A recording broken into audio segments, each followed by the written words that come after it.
नमस्कार बंधुरा सुषमा किचेने आपनादेर सबाइके जानाई आरो एकबार स्वागत। आशा करछि आपनारा सकले खूब भालो आछेन एबं सुस्थ आछेन। आज आमि आपनादेरके बानिये देखाबो शापला दिये कातला माछेर एकटी दारुण स्वादेर रेसिपि। शापला हयतो आपनारा अनेकेई चेनेन बा अनेकेई चेनेन ना, तबे एई शापलाटा दिये किन्तु जे कोनो रेसिपि किन्तु भीषणই भालो लागे। आर शापलार अनेक रकमेर रेसिपि किन्तु आमार चैनेले आछे, आपनारा जोदि चान ताहले किन्तु देखते पारेन। एई होच्छे शापला। যারা গ্রাম বাংলায় থাকেন তারা অবশ্যই চেনেন, আর শহরের দিকে হয়তো অনেকে চিনতেও পারেন আবার নাও চিনতে পারেন। তবে এই শাপলাটা আমার বাজার থেকে কিনে নিয়ে এসেছে, আর শাপলা খেতে আমার ভীষণই ভালো লাগে। তো সেই জন্য এই শাপলা দিয়েই আমি কাতলা মাছের ঝোল বানিয়ে আপনাদেরকে দেখাচ্ছি। দেখুন এই যে শাপলাগুলো দেখতে পাচ্ছেন, এই সবগুলো কিন্তু আমার লাগবে না। এখান থেকে যে কয়েকটা মোটা মোটা শাপলা আছে সেগুলোই আমি বেছে নেব। তো এভাবে আমি কয়েকটা শাপলা নিয়ে বড় বড় করে কেটে নিয়েছি। এখন শাপলার যে খোসাটা হয় সেটা আমি ছাড়িয়ে নিচ্ছি। ঠিক এভাবে হাত দিয়ে কিন্তু খুব সুন্দর করেই ছাড়ানো যায়। আপনারা যারা এখনও শাপলার কোনো রেসিপি খাননি অবশ্যই আমার এই পুরো ভিডিওটা দেখুন, দেখে আপনারাও বাড়িতে বানাবেন। আশা করছি আপনাদের সবার ভালো লাগবে। আর এই শাপলা দিয়ে শুধু কাতলা মাছই নয়, যে কোনো মাছই খেতে কিন্তু ভীষণই ভালো লাগে। তো এইভাবে আমার শাপলাগুলোকে কিন্তু ছাড়ানো হয়ে গেছে। এইবার আমি এগুলোকে একটু ছোট ছোট করে কেটে নেব। ঠিক এরকম সাইজের করেই কিন্তু আমি কাটছি।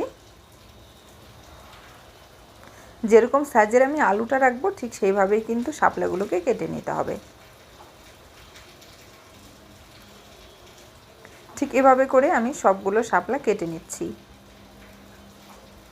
যাতে করে তাড়াতাড়ি হয় সেজন্য আমি একসাথে অনেকগুলো শাপলা এভাবে কেটে নিচ্ছি।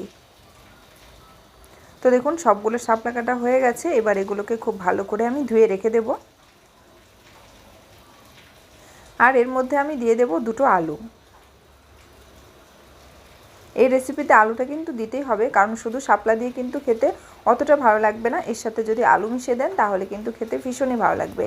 আর আলুগুলোকেও আমি একটু লম্বা লম্বা করে কেটে নিচ্ছি।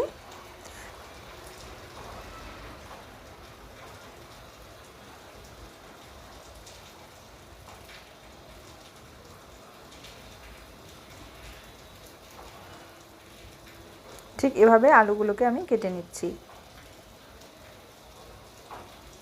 একদম এরকম লম্বা লম্বা করে পাতলা পাতলা করে কেটে নিয়েছি। আর এখানে আছে 4 পিস কাতলা মাছ আমি খুব ভালো করে ধুয়ে রেখে দিয়েছি। তো প্রথমে আমি কড়াই বসিয়ে দিয়েছি, আর কড়াইতে দিয়ে দিচ্ছি বেশ খানিকটা সর্ষের তেল। পুরো রান্নাটা কিন্তু সর্ষের তেলেই করতে হবে, তবে কিন্তু ভালো টেস্ট হবে। দেখতে পাচ্ছেন ধোয়া উঠতে শুরু করেছে, তার মানে তেলটা খুব ভালো করে গরম হয়ে গেছে। এবার আমি নুন হলুদ দিয়ে ভালো করে মেখে রেখেছিলাম কাতলা মাছটা দিয়ে দিলাম। মাখানোটা আপনাদেরকে দেখাইনি, কারণ ওটা আপনারা সবাই জানেন কি করে মাছ মাখাতে হয়। মাছটাকে খুব ভালো করে লাল লাল করে ভেজে নেব।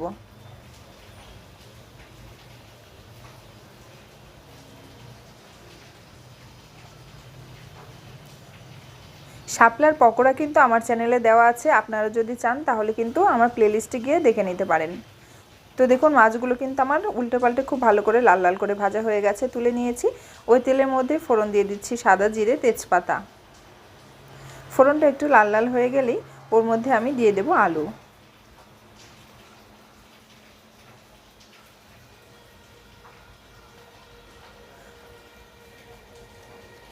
আলুটা খুব ভালো করে লাল লাল করে ভেজে নেব।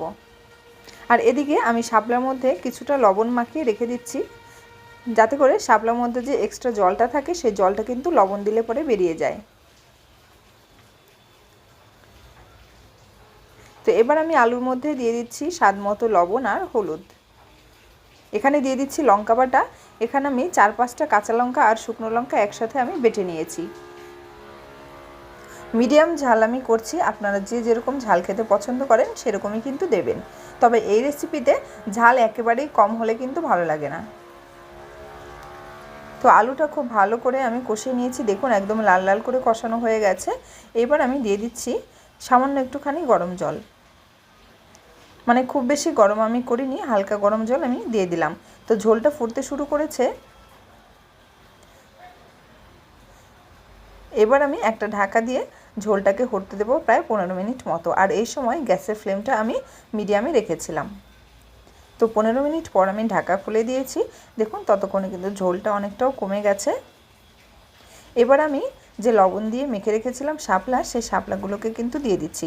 শাপলাটা কিন্তু কখনোই আগে দেওয়া যাবে না, তাহলে কিন্তু একেবারেই গলে যাবে, তাহলে কিন্তু শাপলার টেস্টটা থাকবে না। যখন আলুটা প্রায় 80% সেদ্ধ হয়ে যাবে, ঝোলটাও অনেকটা ফুটবে, সেই সময়েই কিন্তু শাপলাগুলো দিতে হবে।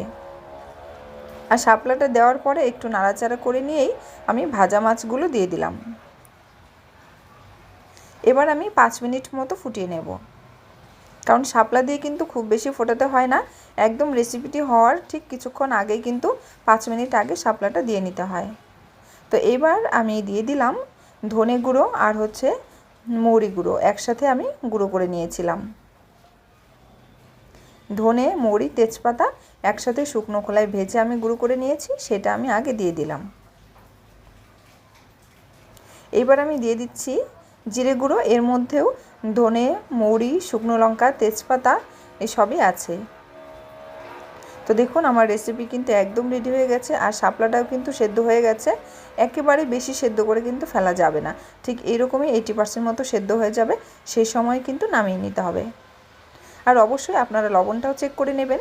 তো দেখুন আমার আজকে শাপলা দিয়ে কাতলা মাছের ঝোল কিন্তু একদম রেডি হয়ে গেছে। আমার আজকের রেসিপি যদি ভালো লেগে থাকে অবশ্যই লাইক করবেন, কমেন্ট করবেন এবং আমার চ্যানেলটি সাবস্ক্রাইব করে নেবেন, যাতে আমি যখনই কোনো নতুন ভিডিও আপডেট দিই সেটা সবার আগে আপনার কাছে পৌঁছে যায়। তাহলে আজকের ভিডিও এখানেই শেষ করছি, ফিরে আসছি আরেকটি নতুন ভিডিও নিয়ে। ততদিন সবাই ভালো থাকুন, সুস্থ থাকুন, নমস্কার।